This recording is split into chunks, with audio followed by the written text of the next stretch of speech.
अस्सलाम वालेकुम viewers, rich Pakistan का नया एपिसोड लिए मैं हूं आपका मेजबान अब्दुल रहमान। आज हम डिस्कस करेंगे आपके साथ दो इंटरेस्टिंग न्यूज। पाकिस्तान के तवील तरीन केबल ब्रिज का कंस्ट्रक्शन का आगाज हो गया है।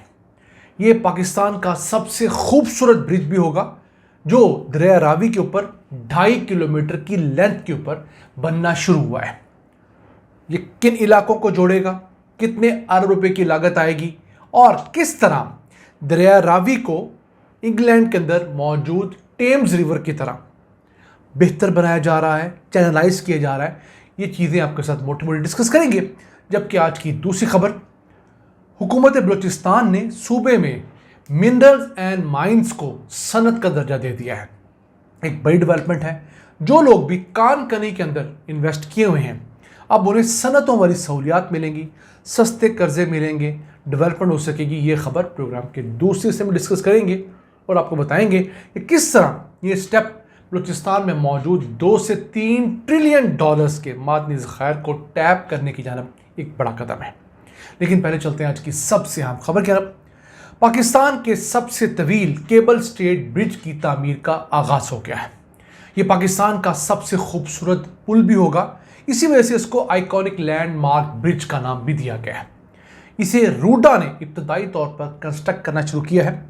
लाहौर में दरिया रावी के ऊपर इसकी टोटल लेंथ 2.5 किलोमीटर होगी। जो हिस्सा दरिया के ऊपर मुअल्लक होगा वो तकरीबन 1.5 किलोमीटर का है।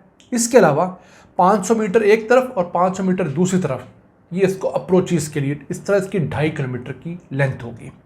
तो चूंकि ये केबल स्टेट ब्रिज होगा, जिसे आप स्क्रीन पर देख सकते हैं कि केबल्स इसके ऊपर लगी होंगी, इस वजह से ये पाकिस्तान का सबसे तवील ब्रिज होगा।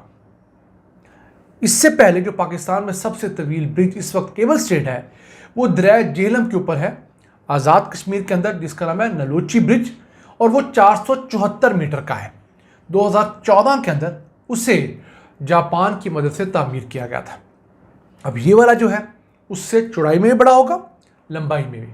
लंबाई में 2.5 किलोमीटर है, चौड़ाई इसकी 23.17 मीटर होगी, यानी 2 लेन्स जाने के लिए और 2 ही आने के लिए। लागत इसकी इब्तदाई तौर पर 9 अरब 26 करोड़ रुपए रखी गई है। ये बेसिकली जो लाहौर सियालकोट मोटरवे है और उसे चाबहार जो एक फेज़ है न्यू लाहौर सिटी का, जो कि रूडा का प्रोजेक्ट है, उसको आपस में कनेक्ट करेगा और इसके ज़रिए आप अल्टीमेटली लाहौर शहर तक भी आ सकेंगे। 15 माह के अंदर इसकी कंस्ट्रक्शन मुकम्मल होनी है। इस ब्रिज की तामीर के लिए जो लोड टेस्टिंग का काम है और पेयर वर्क इब्तदाई काम जो है उसकी तस्वीर आप स्क्रीन पर देख सकते हैं, वो इस वक्त शुरू हो चुका है। उम्मीद करते हैं 2026 के अवाखिर तक ना सिर्फ ये ब्रिज मुकम्मल होगा बल्कि रूडा का जो फेज़ 1 है उसका 10 किलोमीटर भी मुकम्मल हो जाएगा। अब ये जो रावी अर्बन डेवलपमेंट अथॉरिटी के तहत नया शहर बसाने का ख्वाब है, ये बेसिकली 46 किलोमीटर तवील है। इसके 3 फेजेज हैं। 16 किलोमीटर के फेज़ 1 और फेज़ 2 हैं और आखिरी फेज़ जो है वो 14 किलोमीटर का है।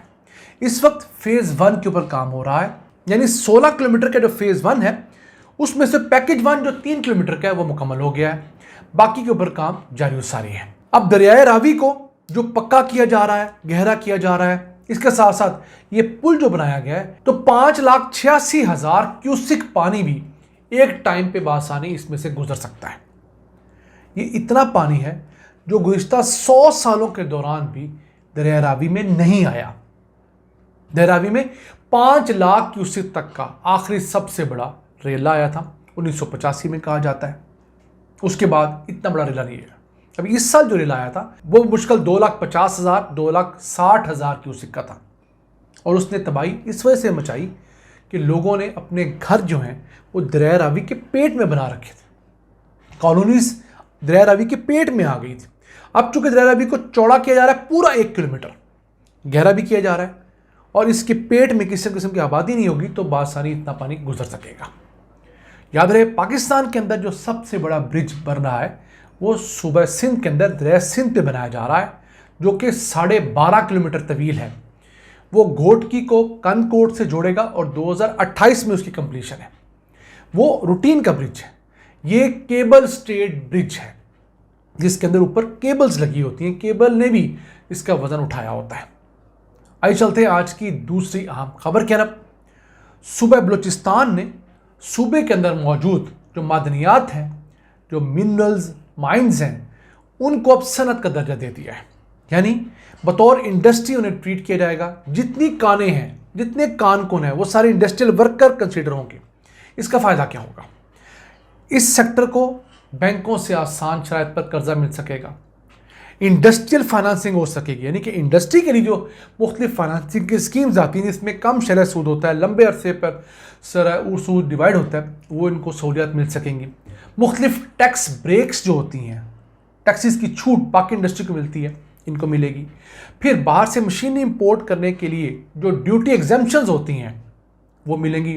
बड़ी अहम मशीनरी बाहर से इंपोर्ट होती है। इस वक्त चूँकि इनके पास इंडस्ट्री का दर्जा नहीं, तो जो मशीनरी इंपोर्ट होती है उस पर पूरा टैक्स लगता है। लेकिन जब इंडस्ट्री का दर्जा मिल गया तो ड्यूटी की एग्जेम्पशंस मिल जाएंगी, फिर रिड्यूस टैरिफ्स होंगे। इसके साथ साथ उन इलाकों के अंदर हुकूमत इंडस्ट्री की तरह सड़कें बिछा सकेगी, बिजली पानी की सहूलियात मुहैया कर सकेगी। ये इंडस्ट्रियल स्टेट्स बन जाएंगी जहाँ पर माइंस होंगी और नौकरियाँ तो अल्टीमेटली वहाँ है ही हैं। अब बलूचिस्तान जो है वो पाकिस्तान के अंदर मिनरल्स के अंदर बड़ा मुकाम रखता है। अब जब इनको इंडस्ट्री का दर्जा दिया है तो यहाँ पर फॉरेन डायरेक्ट इन्वेस्टमेंट भी आएगी, लोकल इन्वेस्टर भी यहाँ पर इन्वेस्ट करेगा, वहाँ पर लोकल लोगों को जॉब्स जो हैं वो मिलेंगी। अब देखिए, एक काम जो पहले साल होना चाहिए था, चलिए पहले 10 साल के अंदर हो जाता, या आज से कम 25-30 साल पहले हो जाता कि मिनरल एंड माइन सेक्टर को इंडस्ट्री का दर्जा दे दिया जाता, तो सोचिए अब तक इस सनत के अंदर कितने लोग आ जाते। फिर मुल्क से हम जो कीमती रॉ मटेरियल एक्सपोर्ट करते हैं उसे प्रोसेस करने की फैक्ट्रियाँ पाकिस्तान में लग जाती, क्योंकि फैक्ट्रियाँ लगाने के ऊपर जो टैक्सेस हैं, जो मशीनरी की इंपोर्ट है, दीगर चीज़ें सस्ती हो गई थी। हम हर अच्छा काम ताख़ीर से करते हैं और हर फजूल काम सर पे खड़े होकर करवाते हैं। यही वजह है कि हम दुनिया में इस वक्त भी पीछे चलते आ रहे हैं। लेकिन चले, देर आयत दुरुस्त आयत।